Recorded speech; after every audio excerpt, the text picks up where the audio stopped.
कहते हैं लोहा लोहे को काटता है। भारत अब उसी रूप में चल रहा है। भारत ने आखिर खुफिया तरीके से VC-11184 इसे लॉन्च किया। क्या है ये? अगर युद्ध हो और चीन और पाकिस्तान न्यूक्लियर मिसाइल छोड़ दें, तो भारत के पास ऐसी कौन सी तैयारी है? तो वहीं दूसरी तरफ रूस ने अब भारत से कौन सी मदद मांगी है? और सबसे बड़ी खबर, क्या चीन पाकिस्तान करने वाले हैं CBRN अटैक? क्या है ये CBRN अटैक? जानेंगे इन खबरों को विस्तार से। शुरू से ही रूस ने भारत से एक मदद मांगी थी, पर भारत ने रूस को ये मदद नहीं दी। दरअसल जब बाकी के देश वैक्सीन का सिर्फ शुरुआत ही कर रहे थे, तभी रूस ने स्पुतनिक बना लिया था और रूस ये चाहता था कि भारत इसमें सहयोग करे। भारत एक बड़ी जनसंख्या वाला बड़ा बाजार था और अगर भारत अनुमति दे देता स्पुतनिक के परीक्षण के लिए अपने देश में, तो स्पुतनिक को एक बड़ा नाम मिल जाता और स्पुतनिक बेचने की रूस की मनोकामना पूरी हो जाती। दरअसल इस महामारी काल में कई ऐसे देश थे जो ये चाहते थे इसका भरपूर फायदा अपनी अर्थव्यवस्था के लिए उठाएं, जिनमें चीन भी था और रूस भी था। रूस ने तो सबसे पहले वैक्सीन लाकर यही कोशिश करी कि वह अपने प्लान में सफल हो जाए, लेकिन चूंकि स्पुतनिक की गारंटी और अप्रूवल देना भारत के लिए मुश्किल इसलिए हो गया कि इसकी कई फेज परीक्षण हुए ही नहीं थे। ऐसे में भारत दो रिस्क नहीं ले सकता था, एक तो अपनी जनसंख्या को खतरे में डालना और दूसरा भारत खुद भी एक बड़ा मैन्युफैक्चरर है और दुनिया भर की 60% से ज्यादा वैक्सीनों को बनाता है और भारत भी इस रेस में शामिल था। अगर भारत रूस के स्पुतनिक को अप्रूवल दे देता, तो फिर भारत के कोविशील्ड और भारत के वैक्सीन कैसे बिकते? और आज जो भारत ने कूटनीति में वैक्सीन कूटनीति में जिस तरीके से सफलता पाई है, वो भी पाना मुश्किल हो जाता। उस वक्त भारत ने स्पुतनिक को क्लियर करने से मना कर दिया था।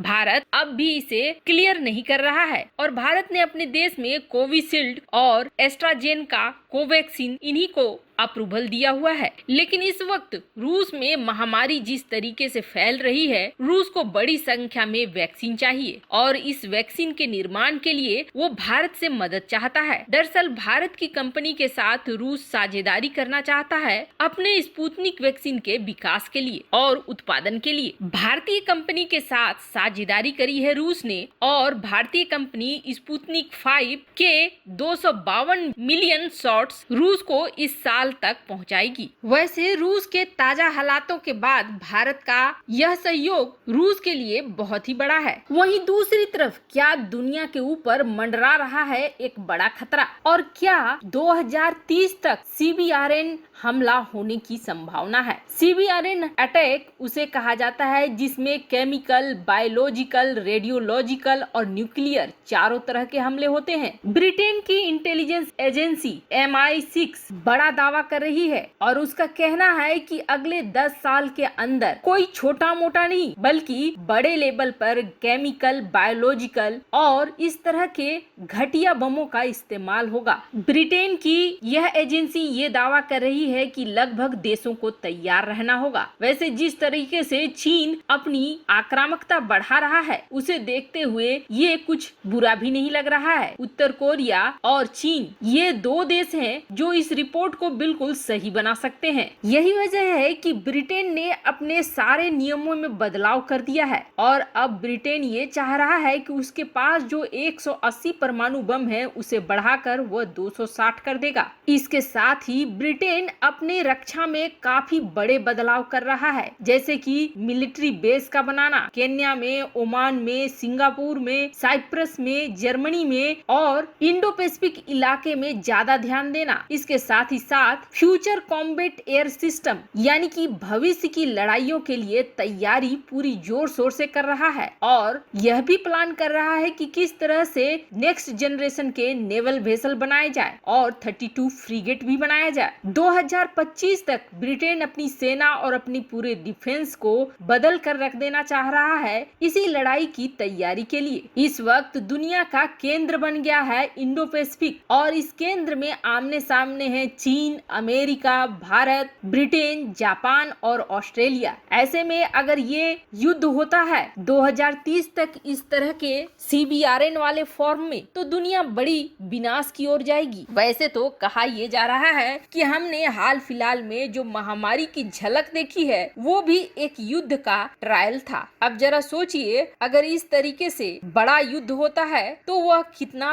विनाशक होगा। तो वहीं दूसरी तरफ भारत ने जो कारनामा करा है वो अब निकल कर आ रहा है। 2020 में जिस तरीके से भारत और चीन के बीच तनाव था, तब ये लग रहा था कि कौन सा देश अगर युद्ध होता है तो जीतेगा और कौन सा हारेगा। परमाणु संपन्न देश दोनों ही हैं। ऐसे में सबसे बड़ा खतरा था परमाणु हथियारों का। लेकिन जब युद्ध होता है तो सारे हथियार सामने नहीं होते हैं। कई ऐसे गुप्त हथियार हर देश अपने देश में बना रहे होते हैं, जिनका प्रदर्शन ऐन वक्त पर युद्ध के समय ही होता है। 2014 में जब भारत में नई सरकार आई, तब भारत ने एक ऐसे हथियार का निर्माण करना शुरू कर दिया था जो कि न्यूक्लियर मिसाइलों को ट्रैक कर सके। लेकिन इस हथियार को बिल्कुल छिपा कर रखा गया था, इसे देख पाना संभव नहीं था। लेकिन जब 2018 में ये लगभग तैयार हो गया, तब इसे चुपचाप हिंदुस्तान शिपयार्ड लिमिटेड के डॉक पर लगा दिया गया। तब भी इसके बारे में ज्यादा कुछ पता नहीं चला था। जब इसे छिपा कर बनाया जा रहा था तो दुनिया की नजर से इसे छिपाने के लिए कवर्ड डॉक के अंदर रखा गया था। यह एक 15,000 टन का वेसल था, जिसे